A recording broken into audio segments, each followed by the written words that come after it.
nossa entrevista com o Luiz Otávio Leal, que é sócio-economista-chefe da G5 Partners. Luiz, muito obrigada pela sua participação no Mercado Aberto. Muita coisa para a gente conversar. Eu nem falei na abertura, mas tem expectativa e eu acho que eu quero começar aí com você de um encontro, né? Eu falei do Xi Jinping e do Trump na Coreia do Sul, no finalzinho do mês, mas antes disso, todas as atenções nossas estarão voltadas para um possível encontro de Trump e Lula na Malásia. Tudo depende agora apenas de um acerto nas agendas. Há uma vontade de ambos os lados de que essa reunião de fato aconteça. Qual a sua expectativa? O que pode estar sobre a mesa, Luiz? Bom dia, Amanda. Muito obrigado pelo convite de estar aqui com você. Bom, eu acho que tem várias coisas que eu acho que podem ser discutidas nesse encontro, tá? Então, começando pelo lado, o que o Trump poderia querer? Por que o Trump mudou a postura com relação ao Brasil, tá? Eu acho que o assunto mais direto, mais fácil de encontrar a resposta seria a questão dos terras raras, tá? Então, os minerais terras raras são a base principal de todos os materiais que são usados em chips, em baterias de carros elétricos, baterias de celulares. Por exemplo, um caça F-35 dos Estados Unidos, ele tem quase 60% de terras raras. Um celular iPhone tem 70% de terras raras. Então, e o maior produtor de terras raras do mundo é a China. Tá? Então, a grande fraqueza dos Estados Unidos nas negociações com a China são os terras raras. Inclusive, o início da confusão a recente confusão entre Estados Unidos e China foi porque a China começou a restringir as exportações de terras raras para o Ocidente. Tá? E o Brasil é o segundo maior, não produtor, porque a gente não tem a tecnologia, mas é a segunda maior reserva de terras raras do mundo. Tá? Então, obviamente que isso atrai a atenção do Trump, atrai a atenção dos Estados Unidos, porque pode ser uma ótima opção, tá? A dependência que os Estados Unidos têm atualmente dos terras raras chineses. Tá?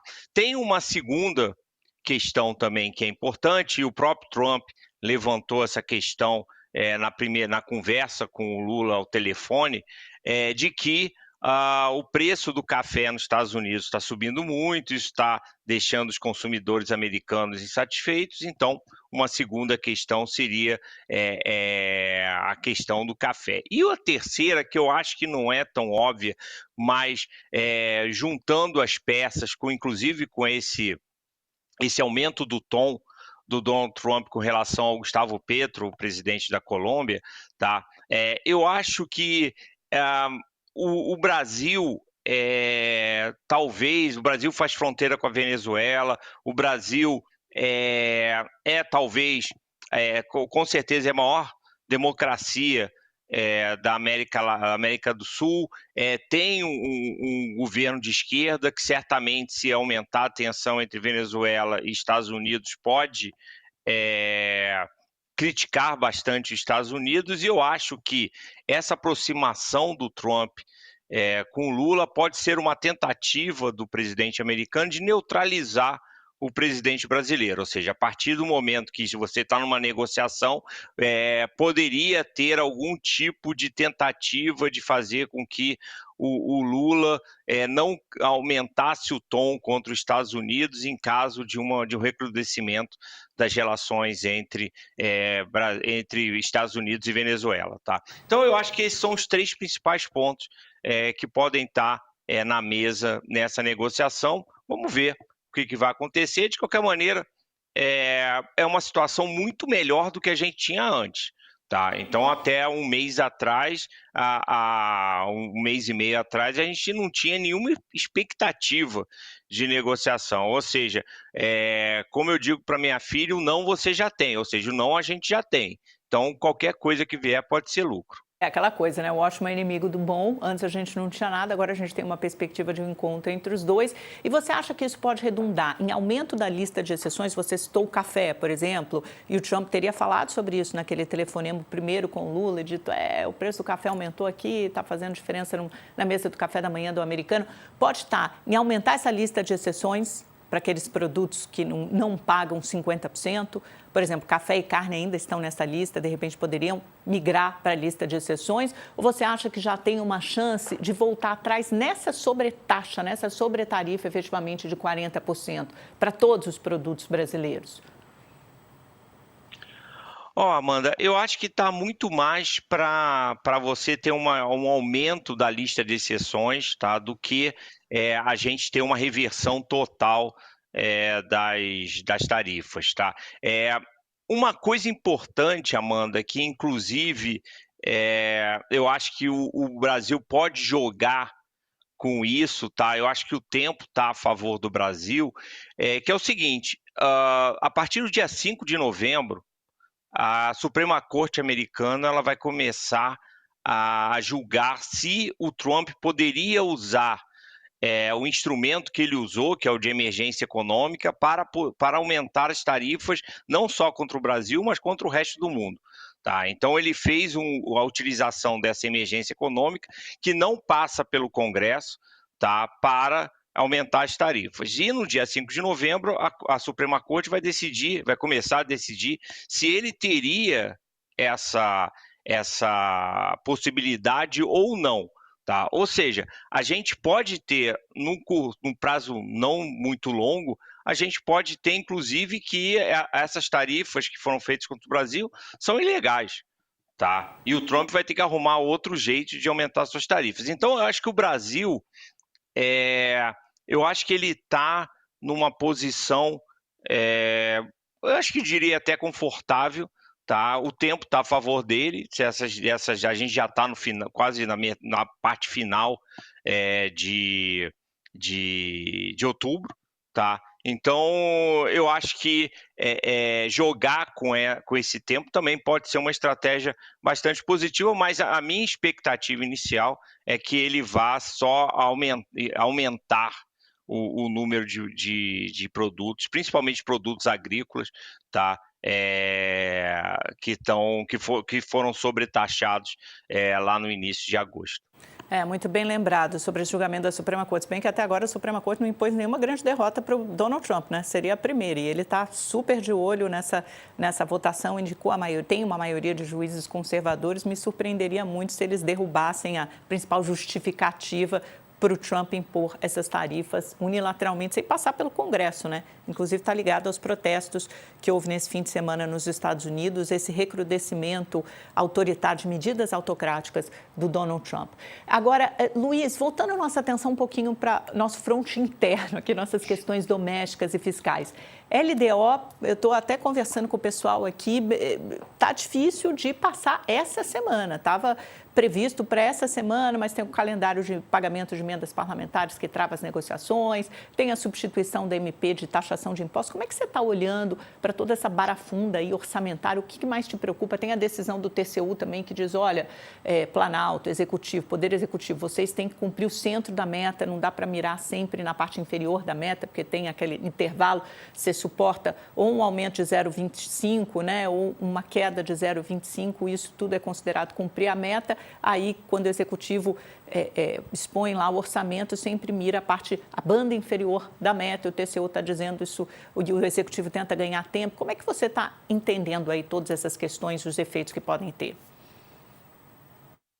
Bom, então vamos por parte, Amanda. Com relação à LDO, só para colocar o nosso espectador na mesma página. A LDO, ela é a lei que rege o orçamento, tá? Então, primeiro você faz as bases, tá? Então, por exemplo, uma das coisas que está barrando a votação da LDO é a questão da impositividade ou não das emendas parlamentares e a questão de que ano que vem é um ano de eleição, então essas emendas têm que você só pode autorizar gastos nos estados até o final de junho, tá? Então isso, a questão das emendas terem todas concentradas no primeiro semestre é extremamente importante para os deputados e senadores que vão tentar reeleição no ano que vem. Então, isso é um dos principais entraves. E depois de aprovar a LDO, você tem que discutir o orçamento per si. Tá? Então, a gente tem, nesse momento, a gente não conseguiu votar nem a lei. Tá? Depois vai começar a discutir o orçamento. Esse ano, por exemplo, o orçamento deste ano só foi aprovado na virada de março para abril. Se isso acontecer para o orçamento do ano que vem, vai ser extremamente ruim, dado que é um ano de eleição. Tá? Então, a gente vai perder aí praticamente seria um quarto do ano, mas considerando que só tem 6 meses, mais ou menos, de empenho de recursos, a gente vai perder metade do tempo, tá? Então, o tempo urge para que a gente possa ter um orçamento efetivo para o ano que vem, tá? Com relação à questão de como o governo pode retomar parte do que foi perdido lá na MP 1303, que era a MP que ia substituir o IOF, tá? Bom, eu acho que tem algumas questões, tá, que eu acho que ele pode fazer um projeto de lei com algumas coisas que estavam dentro dessa MP, porque eu vi a derrubada da MP muito mais como um movimento político do Congresso, tá, do que um movimento econômico, tá? Ou seja, tinha coisas ruins na MP 303, como, por exemplo, unificar as alíquotas de imposto, independente do prazo que você tivesse com o seu investimento. Isso era muito ruim, porque desincentivava a poupança de longo prazo, mas tinha coisas boas, tá? Então, por exemplo, tem a questão que é muito controversa, mas que está causando realmente distorções, que é a questão da isenção de LCAs, LCIs, CRIs, CRAs, porque isso acaba tirando demanda dos títulos públicos, ou seja, o governo tem mais dificuldade de rolar sua dívida, tem a questão do seguro-defenso, tem a questão do Ateste Med, são coisas que seriam melhorias no processo dos gastos do governo. Eu acho que o governo pode retomar esses temas num projeto de lei. Eu acho que, nesse caso, eu acho que seria mais...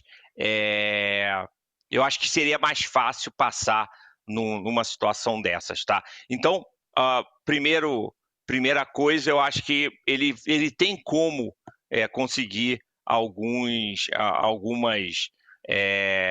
retomar alguns pontos. Tem outras questões que ele pode assumir, como, por exemplo, ele pode intensificar os leilões de petróleo, ele pode também forçar as empresas estatais a aumentar a distribuição de dividendos para o governo, tá? Então, tem algumas formas, mas o montante é muito expressivo, tá? Então, são mais ou menos 35 bilhões que o governo deixou de arrecadar ou de economizar no ano que vem com essa MP 303. Só para a gente ter uma ideia, é quase a mesma coisa do que o superávit que a gente teria que ter segundo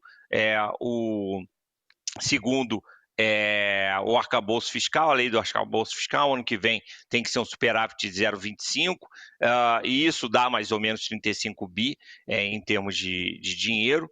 E tem ainda uma outra questão que aí eu acho que, tipo assim, se o TCU efetivamente disser que o governo tem que centro da meta, né? Focar na meta, no centro da meta.